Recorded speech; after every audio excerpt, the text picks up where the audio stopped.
नमस्कार। मैं हूं विक्रांत यादव और आप देख रहे हैं आपका अपना चैनल दा स्वतंत्र। बुधवार की सुबह एक बड़ी खबर देश की दुनिया के सामने आई जब अमेरिकी राष्ट्रपति डोनाल्ड ट्रंप की डेडलाइन से पहले उन्होंने ट्रुथ सोशल पर लिख दिया कि अब सीज फायर रहेगा 14 दिन के लिए और इस बीच बातचीत होगी ईरान के साथ। बातचीत करवाएगा पाकिस्तान और इस्लामाबाद में ये बातचीत होगी।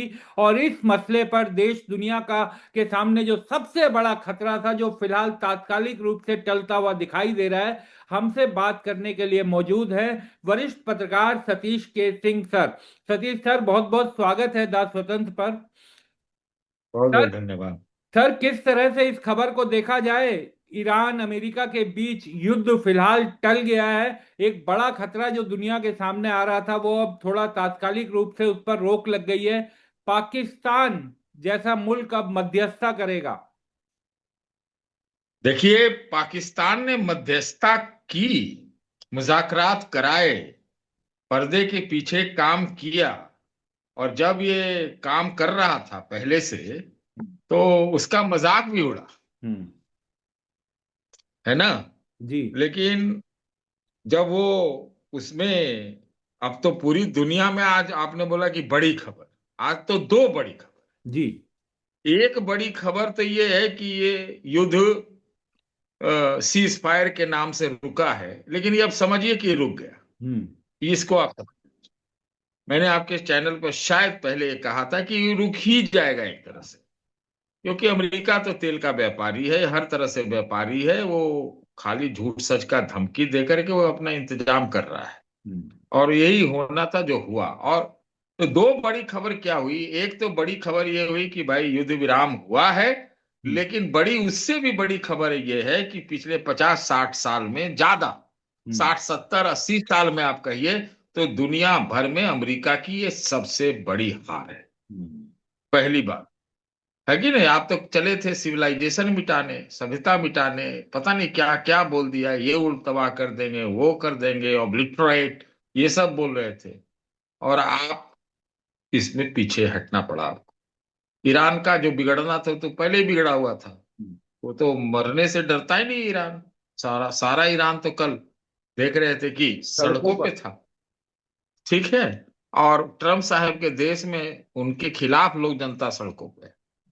तो एक बड़ी खबर ये हुई। दूसरी बड़ी खबर जो इससे भी बड़ी मैं मानता हूं अपने देश के ख्याल से, हम्म। कि पाकिस्तान को ये क्रेडिट जा रहा है कि उसने ये सारी बातचीत कराई। हम्म। तो ये दूसरी बड़ी खबर है। और ये उसमें और बड़ी खबर तब होगी जब 10 अप्रैल को सारे जो है वो इस्लामाबाद में जुटेंगे, है ना।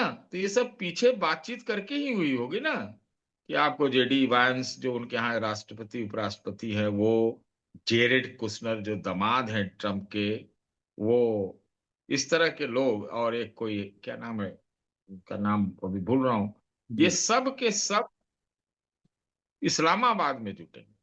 तो ये हमारे ख्याल से दो बड़ी खबर है जी।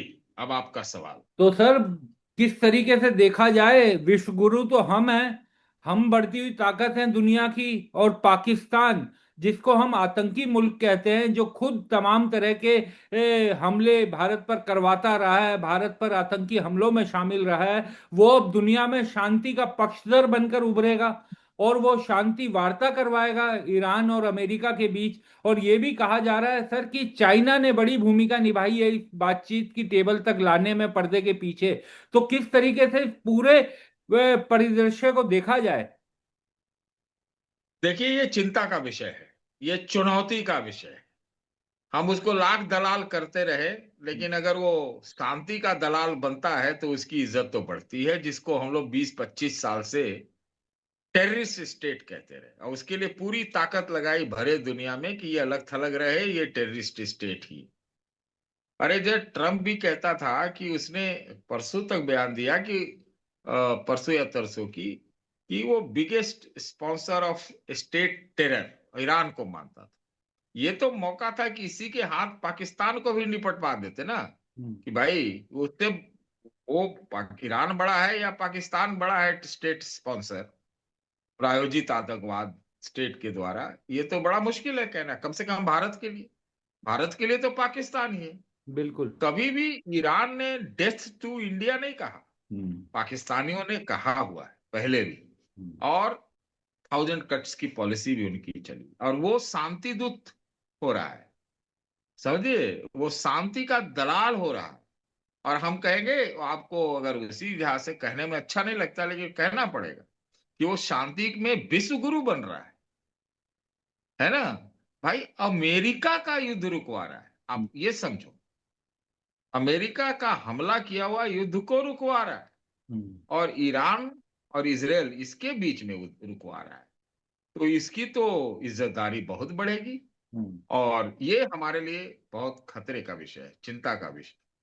और जी, पर्दे आप। पर्दे के पीछे से सर चाइना की भूमिका भी सामने आ रही है कि बातचीत करवा टेबल तक लाने में पाकिस्तान की बड़ी भूमिका बनाने में उसका भी बड़ा योगदान रहा। हमको लगता है कि दोनों मिलके काम तो ऑपरेशन सिंदूर में भी कर रहे थे, ये तो सब बिल्कुल स्पष्ट था।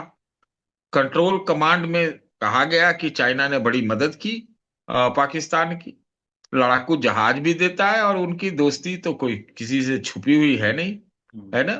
तो ये तो एक डबल खतरा है हमारे लिए, डबल खतरा।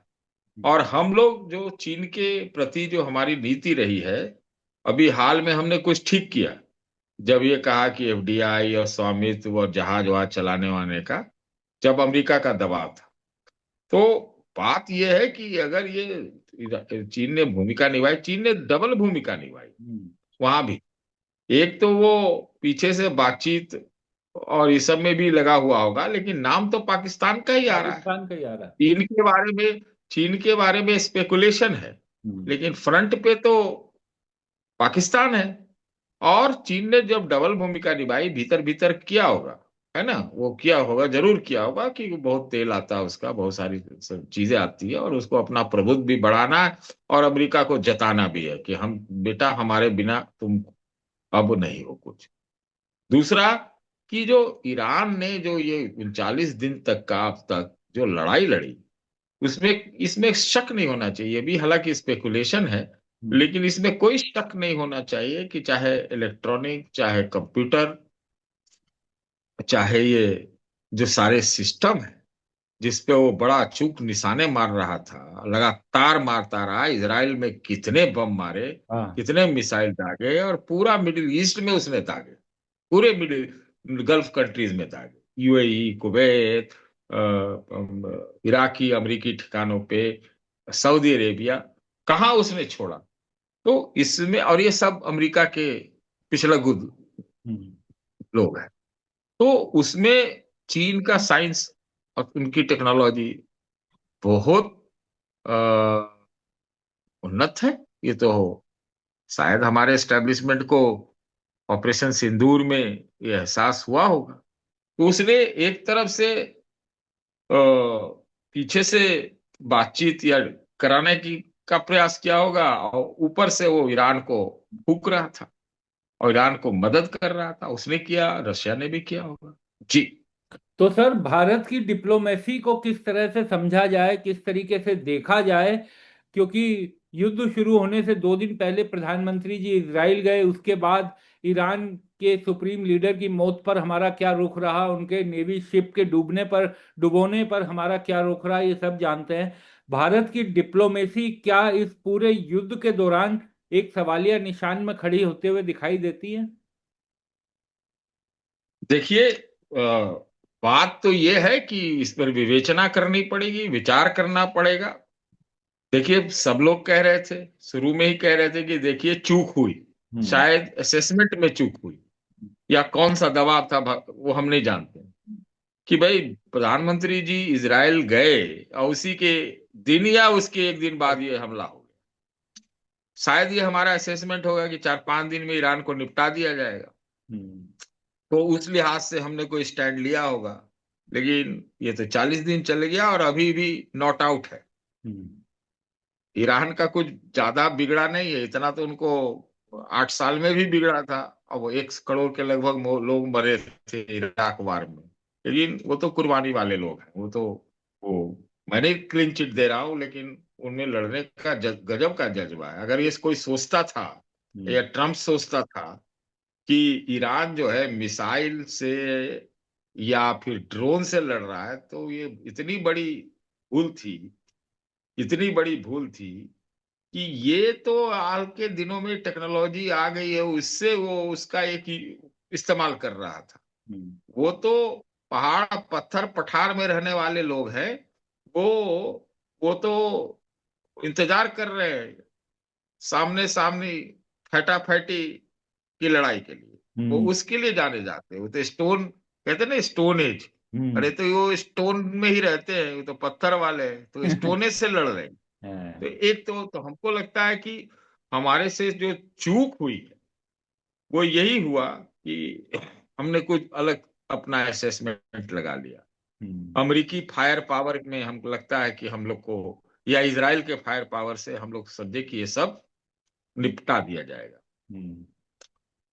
एक तो इसलिए क्या हुआ कि 5-6 दिन के बाद हमने कंडोलेंस रजिस्टर पे भी साइन किया। शायद बदलाव आया कि 4-5 दिन में उन लोगों को भी लगा होगा, भाई किसी को भी लग सकता है कि 50, इसमें तो चूक हुई ना अमेरिका से और इसराइल से, कि उनके अगर आप 30-40 नेता पहले ही दिन युद्ध के मार दो तो लगेगा उलट गया, पलट गया, खत्म हो गया, है ना। शॉक एंड ऑ जिसको बोलते हैं। हाँ। तो वहां पर चूक हो गई, क्योंकि वहां के बारे में आ रहा है, ईरान के बारे में, और ये सबको पता भी पहले से था कि वहां 31 ईरान एक साथ लड़ रहा था, वो मोजैक डिफेंस स्ट्रेटेजी में। तो वो आप उनके एक मारोगे फिर दूसरे वाले लाइन में लगे हुए हैं, बन जाएंगे। कितने मारोगे भाई? अब पत्थर और पठार में और पहाड़ में और डेजर्ट में बम कितना चलाओगे? 20 साल चलाए ना अफगानिस्तान में, क्या हुआ अंततः? तो ये मुश्किल है, उनसे लड़ने के तरीके। और तो हमारे से जो चूक हुई, बार बार उसी वही सवाल पर तो उसी पे आना हुआ, चूक यही हुई कि हम लोगों ने बहुत ईरान को हल्के में ले लिया, या अमेरिका को बहुत ज्यादा, या इसराइल को बहुत ज्यादा असेस कर लिया। तो बाद में हमने अपने नीति रणनीति कुछ बदली, तो हम्म। उनके भी रुख में आया बदलाव। हाँ। भाई ईरान ने हमें कभी डेथ टू इंडिया नहीं कहा है, कभी नहीं। पाकिस्तानियों ने कहा है। हाँ। तो फिर तो और वो कह रहा है कि जी 5 साल से 6 साल 1000 साल के सभ्यता को मिटा देगा। तो लो, पूरा मिटाने चले आप, पूरा 6000।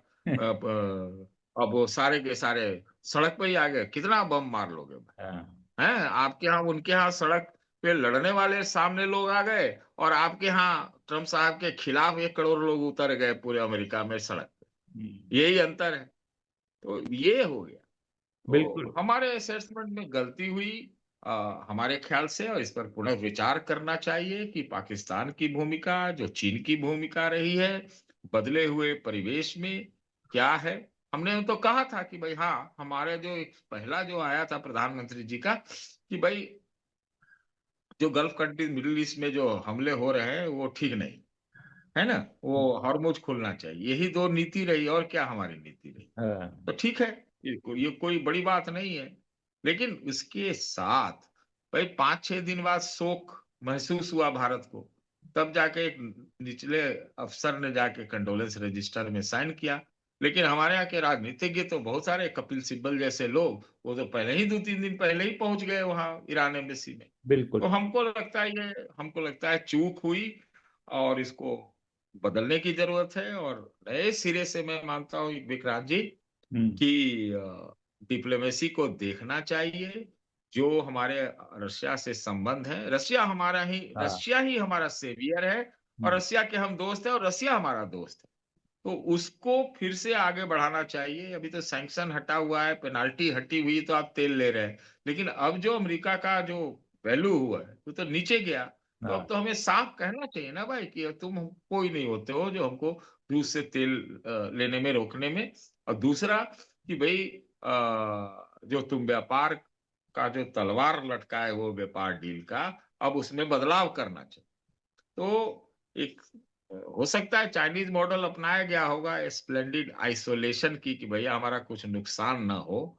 लेकिन इतिहास तो भारत का शब्द से ही सही, लेकिन एक्टिव इंगेजमेंट का रहा है। हाँ। सालों जब हम भारत में कुछ दम नहीं था, तब कोरियन वॉर में नेहरू जी हाँ। ने वो काम किया था। हाँ। तो वो हमको लगता है उसमें बदलाव करनी चाहिए। और जो पाकिस्तान वाली बात है वो तो बहुत गंभीर है, हमको नए नए सिरे से देखना होगा इसको सर, बहुत तरीके से। आपने कपिल सिब्बल का जिक्र किया। सोनिया गांधी ने उस समय जब ये युद्ध शुरू हुआ हम्म। था तो बिल्कुल एकदम धार्मिक ध्रुवीकरण जैसा माहौल देश में था। उसके बावजूद सोनिया गांधी ने अखबार में आर्टिकल लिखा और कहा कि ये गलत कर रहे हैं, हम चूक कर रहे हैं, ईरान के साथ हमारे ऐतिहासिक संबंध रहे हैं। तो एक बड़ा राजनीतिक खतरा भी था, उसके बावजूद सोनिया गांधी ने वो अपना आर्टिकल लिखा था और उसी के बाद सब डेवलपमेंट भारत सरकार की तरफ से हुए थे। हुए थे। मैं तो कहता हूं कि इस पर मोदी जी को धन्यवाद करना चाहिए, सार्वजनिक रूप से नहीं तो कम से कम प्राइवेटली तो कर दे। हम्म। ये तो होता है राजनीति में, क्योंकि उससे बहुत माहौल बदला और उससे हाँ। बहुत सारी शायद नीति रणनीति में भी बदलाव। हाँ। ये मानना पड़ेगा इस चीज से। हम्म। दूसरी बात यह है कि कोई देखिए, कोई भी जो भी अ, धार्मिक कट्टरवाद के हाँ। आधार पर अगर कोई आतंकी आतंकी नहीं, कोई वायलेंस को बढ़ावा देता है तो कोई उसका समर्थन नहीं करता। मैं हम्म। कह रहा हूं कि ईरान को आप क्लीन चिट नहीं दे सकते, बिल्कुल लेकिन बिल्कुल। तो फिर हाँ। बाकी लोग अगर कोई कोई भी अगर इसके, जैसे हम इजराइल का ही ले रहे हैं, तो इजराइल की छवि तो उनका एग्जिस्टेंशियल थ्रेट है, परमानेंट वॉर में रहते, वो भी बात सही है, लेकिन जिस प्रकार से आ, उनकी भी छवि बहुत ज्यादा बदनाम हो, हम्म। तो ये सारी चीजों को हमें समेकित रूप में देखना चाहिए। हो सकता है कुछ देख भी रहे हो, हम्म। है ना। अब तो शायद जैसे 28 जहाज, एक बीजेपी के प्रवक्ता ने मुझे नेशनल चैनल पे बोला था कि बस 48 घंटे में 2700 2800 जहाज भारत आ जाएंगे, हम्म। है ना। बीजेपी का प्रवक्ता है ना। अब तक तो 7 8 आए हैं, हम्म। और अब तो पैसा दे के आना पड़ रहा है, सुन रहे हैं। हम्म। तो अब यही हुआ है, पैसा दे के आना। और अभी भी सही है, हम्म। अगर अमेरिका ने ये लगाया होगा कि भैया खाली पूरे तेल की दादागिरी पूरे दुनिया में कर देंगे, अमेरिका का तेल लो, वेनेजुएला का तेल लो, और ऐसा कब्जा कुब्जा कर करके इधर सब तेल को उसके अपने अधीन कर लेंगे, तो हम्म। अब तो शायद वैसा नहीं होगा, होना नहीं चाहिए भी। तो ठीक है, अब तो चलो पैसे ही दे के लाए, लेकिन लाए तो। सर, एक इस मामले में मेरा अंतिम सवाल कि जो अमेरिकी की एक सुप्रीमेसी राजनीति रही है हमेशा दूसरे देशों पर कब्जा करने की, उन पर हमला करने की, उनको डरा धमका करके अपनी बात मनवाने की, क्या अमेरिका की अब इस सोच पर एक बड़ी रोक लगेगी? पूरी दुनिया में एक मैसेज गया है क्या इस संबंध में?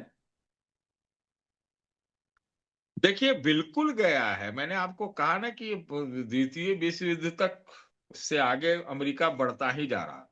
हम्म। ये उसके बाद कहा जाए तो इस सबसे बड़ी हार है, और करारी हार।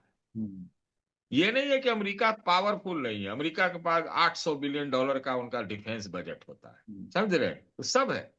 लेकिन इस कदर से मिट्टी पलीद हो कि आप जिस चीज को दो पहले दिन 50 नेता मार दें हम्म। ईरान के, और युद्ध 40 दिन तक आए, 40 दिन तक चल जाए, और आपको करार करना पड़े, आपको सीज फायर करना पड़े, तो वो तो पहले ऐसा तो हुआ नहीं, हम्म। इस तरह से तो नहीं हुआ कभी।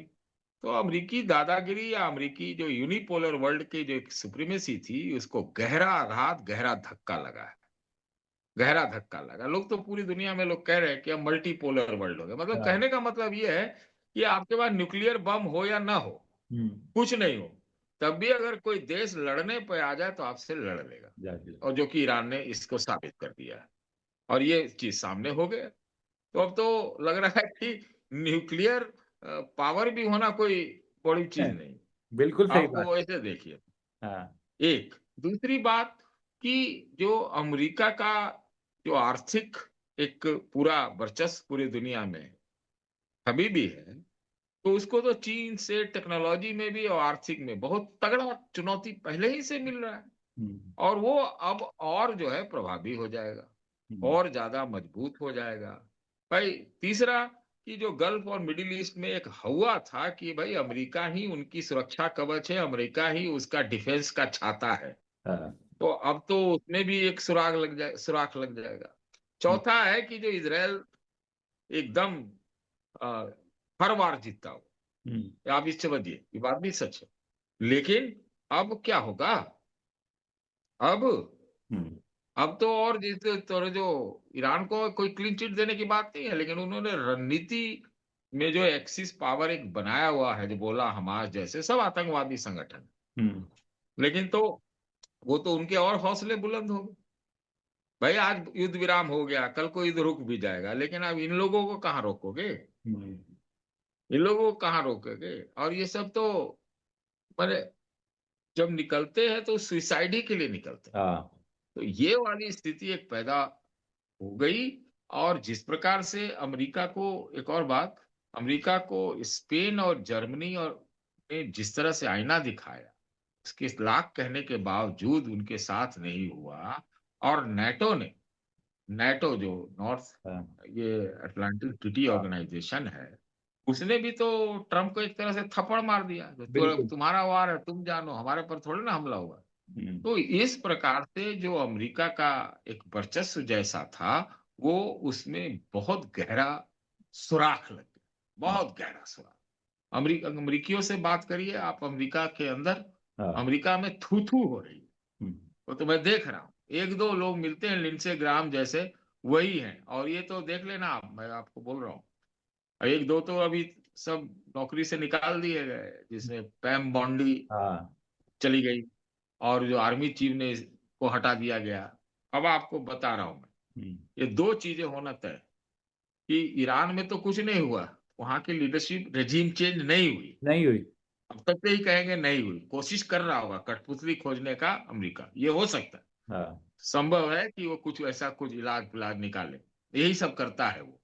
दूसरा, कि जो मैं कह रहा हूँ कि अमेरिका में ही आप देखिएगा, जो उनके वार सेक्रेटरी हैं, डिफेंस मिनिस्टर हैं, हेक्सेथ, हाँ। वो दूसरा, तुलसी गवाड, काश पटेल, ऐसे ऐसे लोगों की बलि चढ़ने वाली है, मैं आपको बता दे रहा हम्म। हूं। इसमें कुछ तो जाएंगे, निश्चित रूप से जाएंगे। और ये भी संभावना है कि ट्रंप को दूसरी बार महाभियोग, इम्पीचमेंट का की सामना। प्रक्रिया झेलनी पड़ेगी। तीसरी है कि आप लड़ने गए, अमेरिका का पताका फहराने गए, और अभी चुनाव है वहां बाइएनियल, आप हम्म। देख लीजिएगा सुपड़ा साफ हो जाएगा। इतना कम रेटिंग, जो अप्रूवल रेटिंग वहां होता है, हाँ। 30 पर पहुंच गया हम्म। है ना। वो बिल्कुल। प्रेसिडेंट जो कि मागा कहता हो, वो मेक अमेरिका ग्रेट अगेन, तो अमेरिका वालों ने ही उसका जो है ना इलाज कर दिया। तो बाहर और अंदर दोनों तरफ ये मिट्टी पलीत तो निश्चित रूप से हुई। जी। बिल्कुल। बहुत बहुत शुक्रिया सर, आप हमारे साथ जुड़े, चर्चा में शामिल हुए, बहुत बहुत शुक्रिया।